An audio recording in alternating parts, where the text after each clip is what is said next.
Particular Judgment 7. What are the three possible sentences?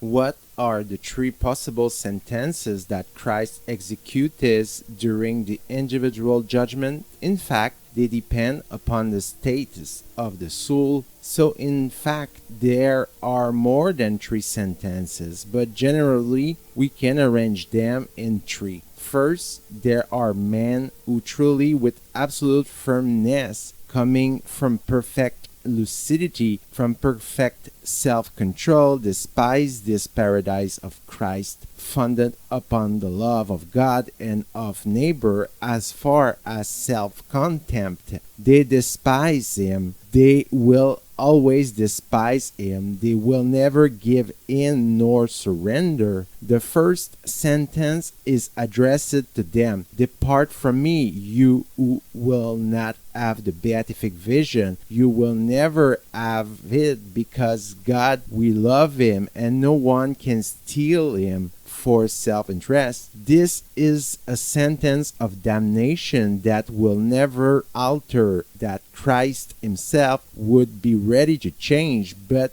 as these men will never change their choice, so perfect is their freedom. This sentence is for eternity. Secondly, there are people who really love him with all their heart and who love their neighbor with all their heart. But besides something amazing, they have no illusions about themselves. They have absolutely no claim of merit. They know they will never be worthy of God. Frequently, this is the case with people you wouldn't imagine an all-forgiving God. Jesus also states this: prostitutes and sinners go faster than you in the kingdom of heaven, not because they are prostitutes or sinners, but because having suffered a lot, having wallowed in sin, how could he have any idea of ever deserving anything? Consequently, being all love and all humble, nothing prevents them from entering the beatific vision. They receive the immediate sentence. They enter the same day into the beatific vision. It is the sentence that Jesus gives to the good thief: today you will be with me in paradise. And finally, the third group of men, probably the most numerous, they are men who, seeing Christ, begin to love him with all their heart, with all their soul, with all their strength.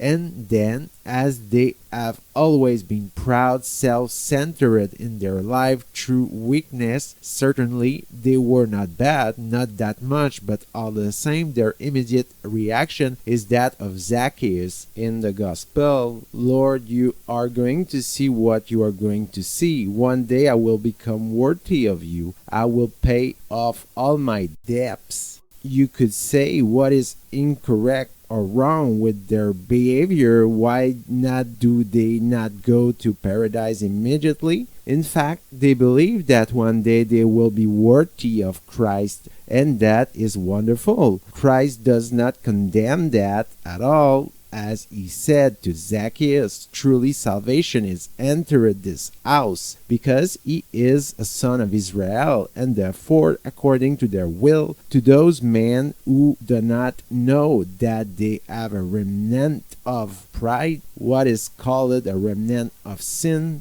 and that suddenly in a very great righteousness want to pay their debts with pain. They know that it must be atoned in all justice. Christ said to them, you will enter, be sure of it, a day in the beatific vision as soon as you are ready, as soon as you have assumed what you desire to repay or atonement. And your righteousness is magnificent. So these people place themselves out of love and freely in purgatory, where they will complete the remainder of their purification